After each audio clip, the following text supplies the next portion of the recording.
Ya pemirsa, menjelang bulan suci Ramadan, harga sayuran terutama wortel naik lebih dari 3 kali lipat.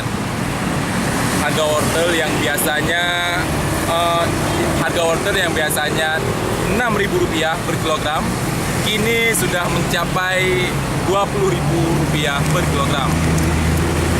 Menurut para pedagang, kenaikan wortel dikarenakan pasokan nipis, di mana pasokan di Banda Aceh dipasok dari Medan, Sumatera Utara, dan sejumlah daerah lainnya di Aceh. Para pedagang juga mengaku terpaksa menaikkan harga barang karena mereka membeli di agen dengan harga yang cukup tinggi. Dan selain wortel, kenaikan yang cukup tajam juga terjadi pada tomat. Jika biasanya tomat dijual Rp4.000 sampai Rp6.000, kini sudah mencapai Rp12.000 per kilogram. Kenaikan harga tomat ini sangat dikeluhkan warga, terutama warga yang berjualan makanan. Sebab dalam membuat makanan khas Aceh utamanya, warga banyak menggunakan tomat dan cabai. Berikut wawancara saya bersama dengan seorang pedagang dan salah satu pembeli di pasar tradisional Penayung Banda Aceh. Sorry bang.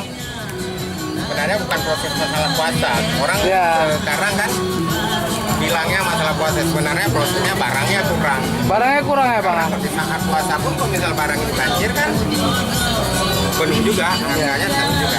Apa-apa aja yang naik bang hari ini bang? Yang sangat signifikannya memang wortel. Wortel ya bang? Berapa bang harganya bang? Rp20.000 dari dasar harga kan cuma Rp7.000. Sekarang? Sekarang Rp20.000. Harga wortel berapa tadi Pak? Harga wortel Rp8.000. Rp8.000 ya, itu setengah kilo ya Pak? Setengah kilo. Biasanya beli berapa bang? Biasa beli Rp6.000. Ini juga udah mahal dikit kan. Udah naik ya Pak ya? Udah naik harganya.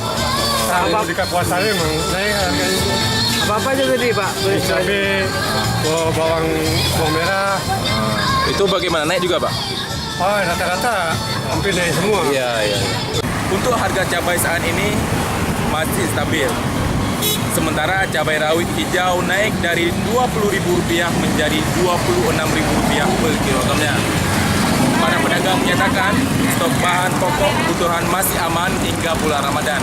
Namun diperkirakan harga terus naik menjelang Hari Raya Idul Fitri mendatang.